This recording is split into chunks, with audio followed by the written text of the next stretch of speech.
Welcome back to the Texas Whiskey Advent Calendar. This is day 23.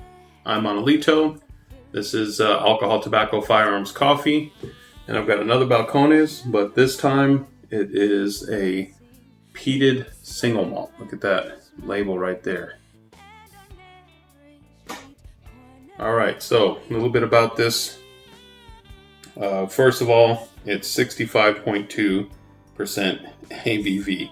So this is 130.4 proof. This is pretty stout.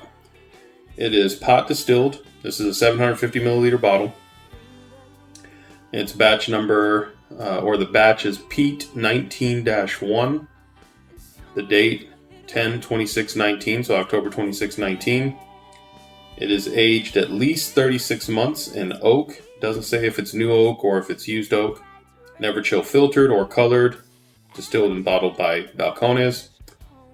And they use Highland Peated Golden Promise malted barley to make this. You can see the color on that. That is pretty dark. And I picked this up. They did a release November the 2nd of this year. They did a special distillery release. So I went to the distillery, picked it up. I want to say this was, I believe it was $79.99. So basically $80 for this one. All right. I do believe this is also out in stores. I don't think this was strictly a distillery release, but it was their new release, so I just wanted to pick it up instead of waiting for it to hit the stores. All right. I really like that label. Okay, so let's get into the color of this. That is pretty dark. Nice, dark, chocolatey, milk chocolate type color almost. Dark bronze. The legs on this is long legs. It's barely running down the glass. It's sticking really nice. That's the non-chill filtration. So on the nose, let's get to smelling this. It's got that distinct Balcones.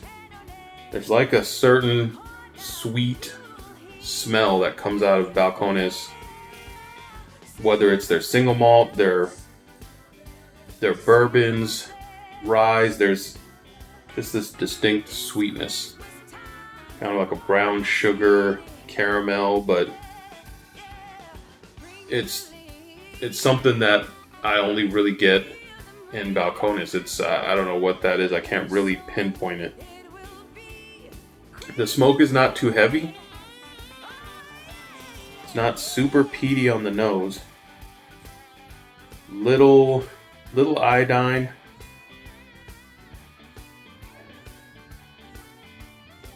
And there's a slight fruitiness to it. And then a little bit, for being 65, what did I say, 65.2? Yeah, for that percent alcohol, this is actually really, really nice on the nose. Almost no burn. Got a little bit of oak.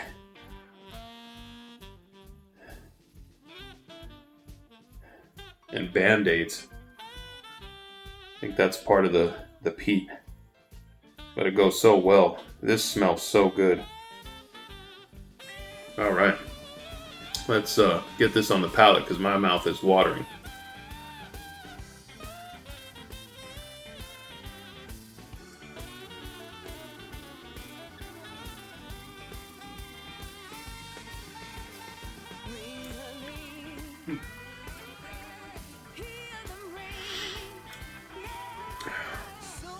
That got me a little bit.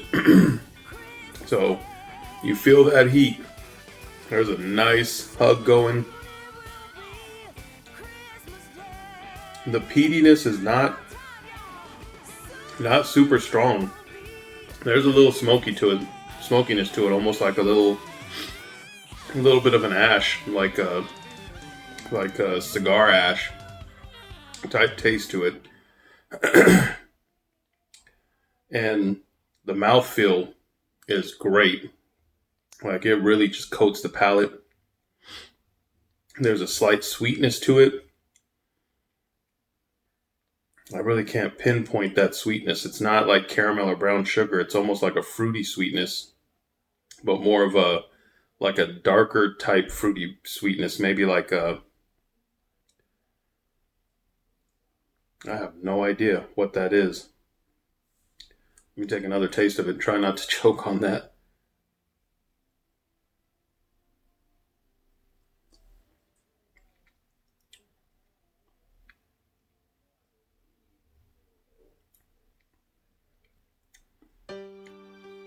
There's definitely a spiciness. Just kind of tingles the tongue. Kind of gets it a little numb.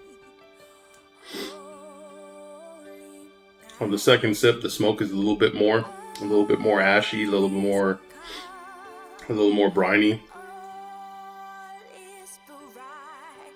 Long finish.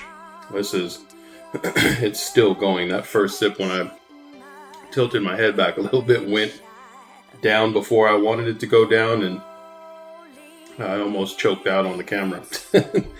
But I controlled myself. Oh man, this smells so good. Just sweet, smoky, sweet and smoky is what I'm getting. That sweetness, it's just kind of, it's turning into, as I agitate it, it's turning into like a real deep brown sugar, like almost caramelized brown sugar.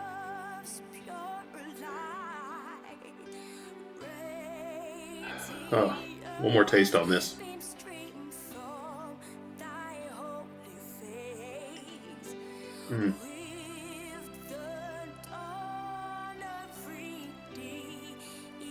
That time I'm getting more the oak, the tanniness of it, the tannins of the oak.